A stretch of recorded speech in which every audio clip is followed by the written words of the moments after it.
Do I believe it'll bring peace or more war? It certainly won't bring peace.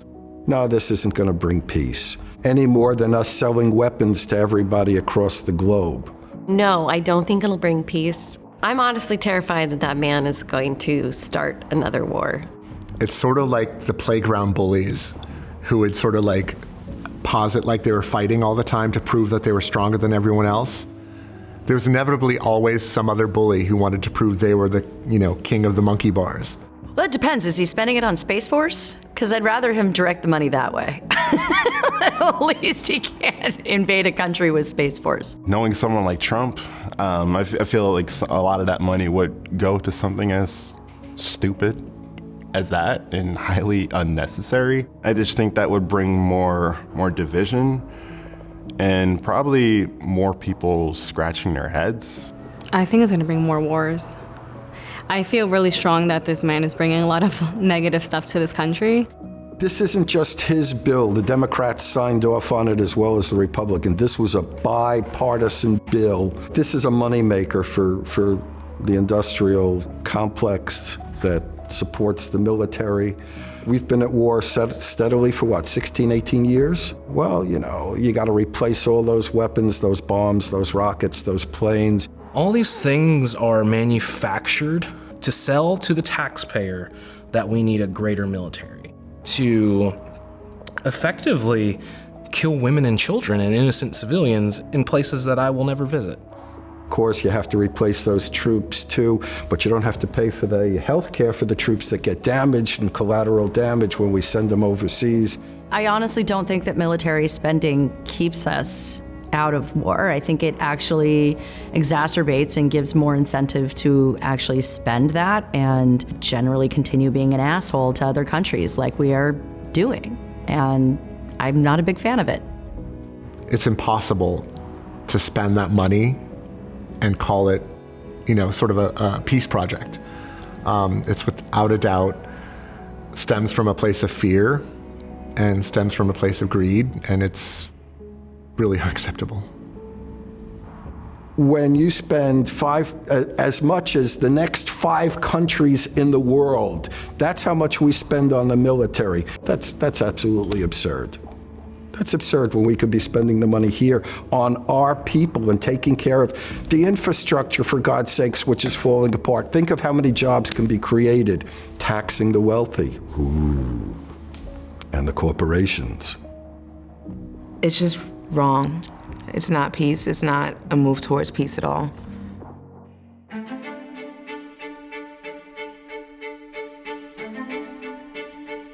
There should be very, very little money spent by corporations on politicians. Corporations should not be allowed to give money to individual candidates.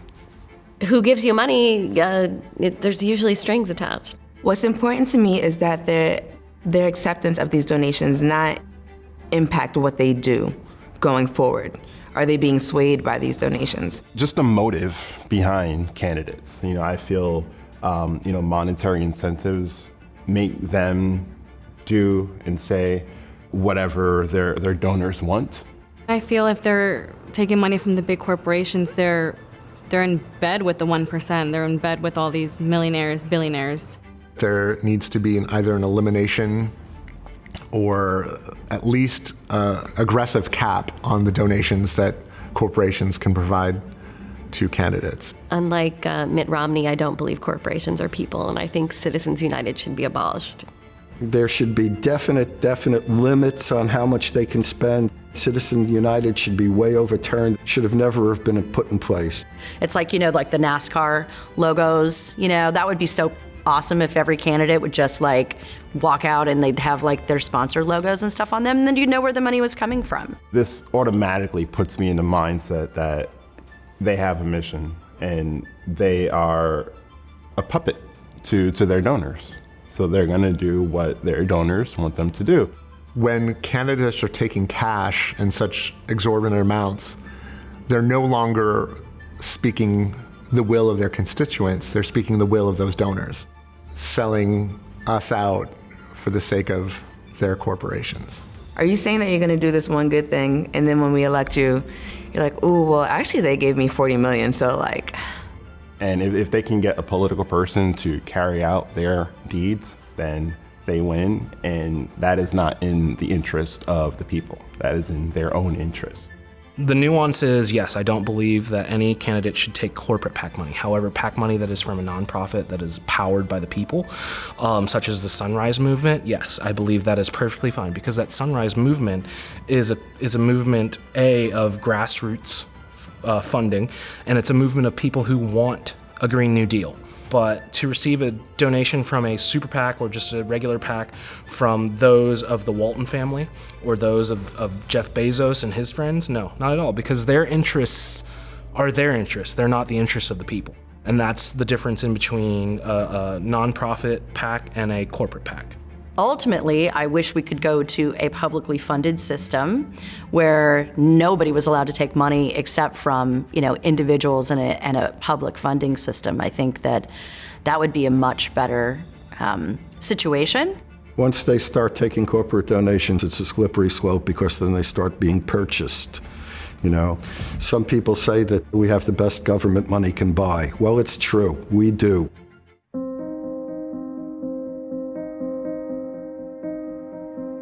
I feel we should focus all of our money on renewable energy, because oil, it not only destroys the earth, it corrupts people. We need to move away from our dependence on oil and move toward more renewable energy, because there's only a finite amount of oil in the earth.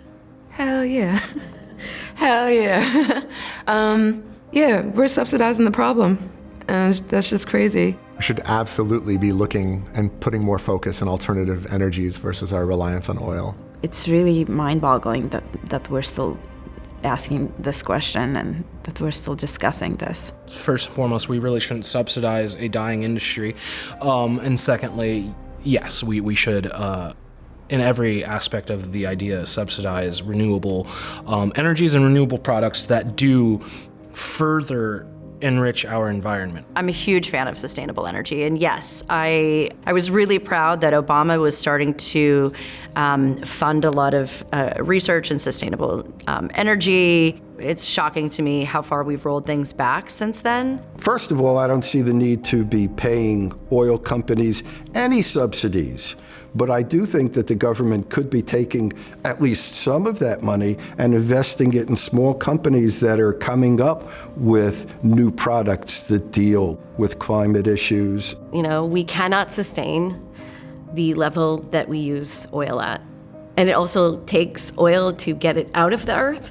And the same with natural gas. So your energy return over energy invested is not very good, and that's a problem. Even when I was a kid, I thought watching Dallas, these oil tycoons, that's what everyone wanted to be, and that oil was this positive thing. We were sold this narrative that clearly wasn't true. Going back to the 70s, people were talking about the climate shift and how to deal with it, and our dependence upon foreign oil and oil products even here.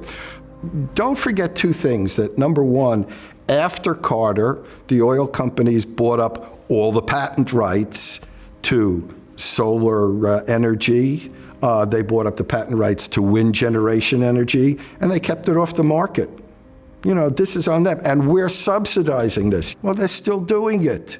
They're still doing it, and it's not benefiting us, and it's certainly not going to be benefiting us in the next 30 years. It's only going to get worse. And what I'm thinking about is how we subsidize the meat and dairy industries. What I hear all the time from people who want to eat healthier is that it's easier for them to feed their family on dollar meals at McDonald's versus actually going to make healthy salads for them. It's the same thing to me about subsidizing big oil versus sustainable materials.